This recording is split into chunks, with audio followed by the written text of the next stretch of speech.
Sejam todos muito bem-vindos a este curso sobre o autoconhecimento. Vamos refletir e pensar juntos sobre o ego, a personalidade e também a essência. O objetivo principal desta conferência é que todos nós aprendamos de maneira clara e consciente a diferenciar quando atua o ego, quando atua a personalidade e quando atua a essência. Buscamos, portanto, reconhecer esses três tipos distintos de manifestações para ativar nossa consciência e permitir que ela comece gradualmente a transcender todos os processos da personalidade e do ego. Assim, seguimos avançando. Vamos começar a falar um pouco sobre este tema maravilhoso. Existem três tipos de atos. Existem os atos do ego, os atos da personalidade e os atos conscientes. Os atos do ego estão intimamente relacionados com nossos desejos e também estão ligados ao que chamamos de recorrência. Ou seja, uma recorrência é um erro que temos cometido desde existências anteriores. Por exemplo, podemos, em diferentes ocasiões, ter uma recorrência de acabar sendo internado no hospital, seja por um acidente, por consumo excessivo de álcool ou devido a uma doença, como, por exemplo, uma doença venérea, entre outras possibilidades. Então, isso acontece porque nossos defeitos psicológicos já estão programados para que vivamos realmente cada um desses atos. Assim, para que esses atos ocorram, tudo o que é necessário é que a consciência esteja completamente adormecida. Uma vez que a consciência adormece, nossos defeitos psicológicos começam a nos manipular e nos fazem cometer esses erros. Existem outros tipos de atos, que são justamente os atos dos acidentes. Os acidentes também acontecem porque a consciência está adormecida. Geralmente isso ocorre porque estamos excessivamente fascinados com as coisas da personalidade. Por exemplo, estamos andando, olhando para o celular, pensando nos problemas financeiros que temos, em algo que aconteceu no trabalho e seguimos com a consciência tão adormecida que isso pode acabar causando um acidente. São chamados de acidentes porque não estavam na linha do destino, mas devido à nossa própria inconsciência, acabamos fazendo com que novas recorrências sejam criadas. Porém, existem também outros tipos de atos, que é justamente o que nos interessa hoje, e são exatamente os chamados atos da consciência. Ou seja, os atos da consciência propriamente ditos. Os atos da consciência nos permitirão transcender tanto os acidentes quanto os atos do ego. Para que esses atos da consciência possam se manifestar, é necessário que estejamos em autoobservação e em estado de vigília. Só assim poderemos reconhecer o ego quando ele se manifesta e nos manipula para cometer erros, e também estaremos suficientemente atentos para evitar acidentes. Partindo desta breve explicação, vamos analisar e estudar o que é o ego, o que é a personalidade, que nos atrai e pode até mesmo nos levar a sofrer acidentes, e o que é a essência, ou seja, a consciência, como ela se ativa e como nos permite transcender até mesmo o nosso próprio destino. O ego é uma força que habita no interior de cada um de nós. Essa força, dentro de nós, experimentamos como os 7 pecados capitais. É a energia que nos impulsiona a alimentar preguiça, desejo de dormir, não fazer nada, evitar esforço. Existe outro tipo de ego, associado ao fogo, que nos impulsiona a perseguir dinheiro, querer sempre mais sem medida. Existe o fogo da luxúria, que atualmente é um dos que movem o mundo. Existe o fogo da ira, o fogo do orgulho, o fogo da gula, o fogo da inveja. Então, o ego são essas forças, são esses desejos que habitam dentro de cada um de nós. Por isso, uma das melhores formas de identificar o funcionamento dos defeitos psicológicos é aprender a observar os desejos, já que todos os nossos defeitos são, em essência, formas de desejo. Devemos aprender a observá-los conscientemente e trabalhar para eliminá-los. A esses defeitos psicológicos foram dados diferentes nomes. Em algumas culturas eram conhecidos como os demônios vermelhos de Set. A psicologia os denomina agregados psíquicos. Neste curso de autoconhecimento, vamos chamá-los de eus, ou simplesmente o ego. Ao redor do mundo, eles receberam diferentes nomes e sinônimos, mas o que realmente deve nos interessar é compreender o que são essas formas de ser que habitam em nós e que podemos chegar a eliminar. Vamos agora falar sobre alguns aspectos do ego, ou seja, dos nossos defeitos psicológicos. A primeira coisa que vamos estudar é que esses defeitos estão na quinta dimensão. A quinta dimensão é o mesmo mundo emocional e o mesmo mundo mental. Por isso, quando experimentamos, por exemplo, tristeza, podemos senti-la no nível emocional e até mesmo pensar a partir da tristeza. É possível que na terceira dimensão mostremos uma fachada de alegria com um sorriso, mas nos mundos internos, o mental e o emocional, estejamos sofrendo por essa situação, por esse auto-engano. Temos vontade até de chorar, mas as pessoas não percebem. Por quê? Porque isso vibra na quinta dimensão, no mundo mental e no mundo emocional. Esses defeitos foram criados há milhões de anos e foram criados através da fornicação. Quando se chega ao orgasmo ou à ejaculação, as 7 virtudes da alma caem e acabam se transformando naquilo que mencionamos anteriormente, os 7 pecados capitais. E à medida que continuamos vivendo, ao longo do tempo, através das impressões não transformadas, esses defeitos foram se fortalecendo. As impressões não transformadas são as informações que entram pelos 5 sentidos e começam a alimentar cada vez mais esses defeitos. Por exemplo, já temos o defeito da luxúria, mas através da visão, dos vídeos, da pornografia, essa luxúria continua sendo alimentada. E cada vez que extravasamos energia sexual, cada um desses defeitos começa a ficar cada vez mais forte. Cada um desses defeitos psicológicos, seja preguiça, ganância, luxúria, orgulho ou raiva, traz consigo negócios inacabados de existências anteriores. O que isso quer dizer é que, de antemão, cada um já vem com suas dívidas a pagar e também com seus créditos a receber. O que isso quer dizer? Por exemplo, se em uma existência anterior eu tive uma briga física com alguém por causa de dinheiro, nesta vida esse encontro já está marcado. É muito provável que voltemos a nos encontrar com essa pessoa, que voltemos a fazer negócios juntos. E então todos os eus da cobiça, do engano, da ira serão ativados para que essa dívida kármica seja cumprida novamente. E assim temos encontros com a preguiça, temos encontros com o orgulho, temos encontros com a luxúria, e é importante que aprendamos a eliminar cada um desses defeitos psicológicos. Podemos aprofundar um pouco mais nesse tema e perceber que, assim como temos defeitos muito antigos, também existem raízes profundas em nossa psicologia. Lembremos que esses defeitos antigos são os 7 pecados capitais dos quais falávamos anteriormente: a preguiça, a cobiça, a luxúria, o orgulho, a ira, a inveja. Bem, os 7 pecados capitais são os defeitos mais antigos, mas assim como temos esses 7 defeitos capitais, também temos defeitos novos. Quais são os nossos defeitos novos, então? Bem, agora vamos analisá-los cuidadosamente.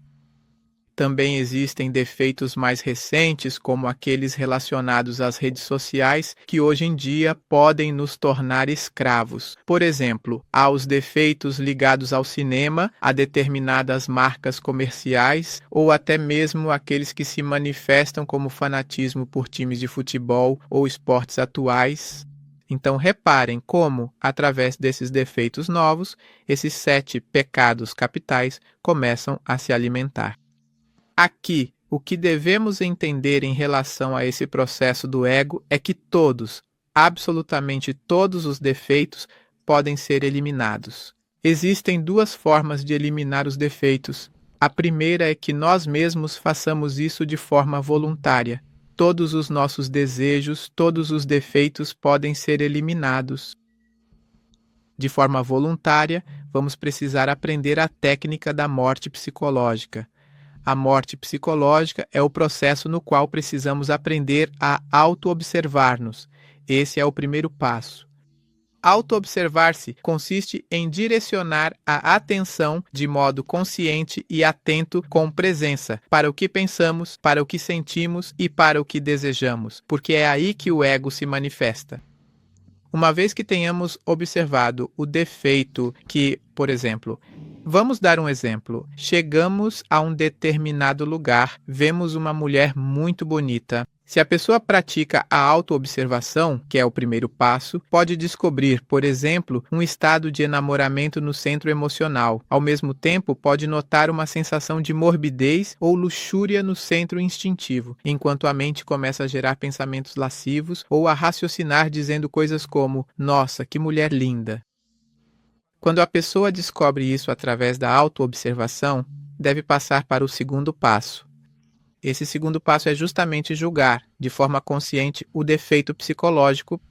Julgar-se significa tornar-se consciente de que essa emoção, esse desejo e esse pensamento estão errados. É o ego da luxúria, é o ego do adultério, porque essa pessoa possivelmente é casada, tem seu parceiro ou parceira, ou talvez nós mesmos tenhamos nosso parceiro ou parceira. Então, quando nos damos conta de que essa emoção ou esse desejo está errado, já estamos prontos para poder eliminá-lo. Para poder eliminá-lo, precisamos fazer o pedido à Mãe Divina, dizendo mentalmente: "Mãe Divina, elimine este eu para mim." E a Mãe Divina virá eliminar o defeito. Quando eliminamos um defeito, recuperamos a essência que estava presa nele. Essa essência, sobre a qual falaremos mais adiante, está carregada de luz e de fogo. A luz representa a sabedoria. Neste caso, começaríamos a ter sabedoria sobre o adultério, sobre a luxúria e o fogo. O fogo está relacionado com a vontade ou a capacidade de agir. Se desejarem aprofundar ainda mais nas técnicas da morte psicológica, neste curso aprenderemos tudo o que está relacionado a essas práticas: a morte psicológica, a morte em marcha e a morte reflexiva. Se não eliminarmos os defeitos dessa forma, pois também podemos fazer isso com a preguiça, podemos fazer com a cobiça, com os medos, com os apegos, entre outros. Se começarmos a eliminar todos os nossos defeitos, iremos recuperando toda a nossa essência. Esse é o objetivo. Mas se não fizermos dessa maneira, ao final das 108 existências que nos são concedidas como prazo para eliminar o ego, e se este não tiver sido eliminado dentro desse tempo, teremos que descer às infradimensões, também conhecidas como os círculos dantescos, dos quais falamos na conferência número 9. Cada defeito terá que morrer em sua própria lei. Infelizmente, quando passamos por esse processo tão doloroso que é o próprio inferno, toda a essência ou toda a sabedoria que estava presa no ego se perde. Então, é sobre isso que vamos falar em relação ao que é o ego. Agora, vamos estudar um pouco sobre o que é a personalidade. O que é isso de personalidade? Muitas vezes confundimos a personalidade com a nossa consciência. A personalidade é um veículo energético que serve para que nossos defeitos psicológicos se manifestem. Essa personalidade também é conhecida como nossa forma de ser, como eu sou diante da sociedade. Observem que cada um de nós tem uma fachada, uma maneira própria de como quer que as pessoas realmente o vejam. No âmbito pessoal, na personalidade, na sociedade. Por exemplo, uma pessoa, um executivo, sempre, no nível da personalidade, quer ser vista bem vestida, como uma pessoa bem-sucedida, respeitável. Então, essa é a sua personalidade, é essa máscara que ele coloca para os outros, é como ele quer ser lembrado pela sociedade. Uma coisa é a máscara, ou seja, o modo de ser, os gostos, a personalidade externa, e outra, bem diferente, é o ego. Uma pessoa pode parecer muito organizada e impecável na forma de se vestir, mas na intimidade podem se manifestar defeitos psicológicos que ela não quer que ninguém descubra ou que só permite que venham à tona diante de certas pessoas em quem confia. Então essa é a personalidade, ou seja, é essa fachada, essa máscara, que muitas vezes é cuidadosamente composta por aquilo que chamamos de defeitos bons. Mas bem, vale a pena estudarmos um pouco essa personalidade, porque essa personalidade, afinal, não é a consciência. Quando somos pequenos, realmente não temos personalidade. Assim que nascemos, nossos 3% estão dentro de nós mesmos. E o ego, então, não pode entrar. A razão é que, se a personalidade não for criada, nossos defeitos psicológicos não podem entrar na máquina humana. É importante que tenhamos isso claro.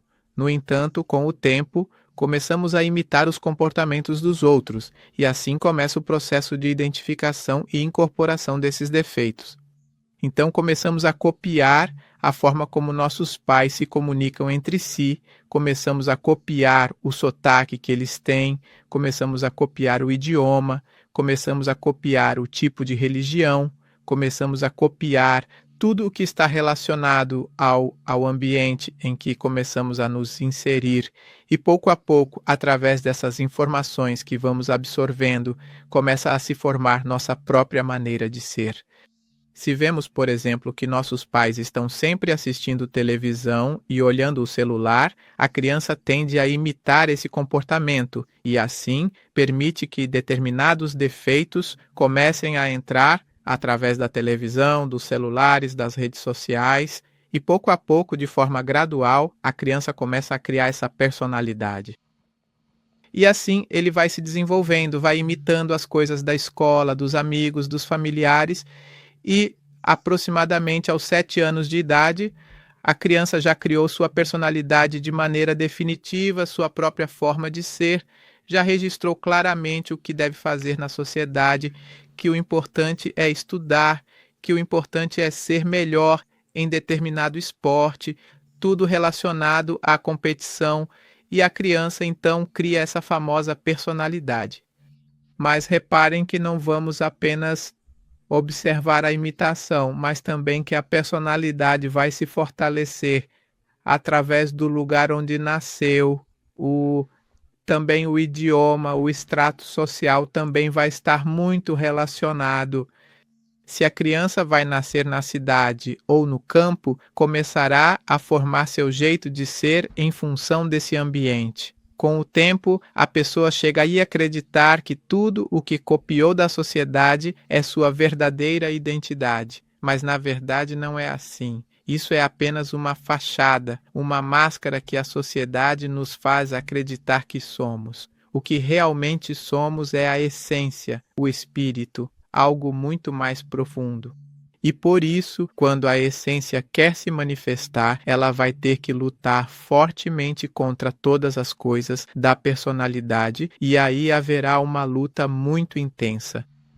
Vejamos o seguinte: uma das consequências mais fortes do desenvolvimento da personalidade é que ela nos fascina com o mundo exterior. Ela nos faz pensar que o importante é o dinheiro, o importante é ter uma casa, um bom carro, o importante é viajar. Se você não saiu do país,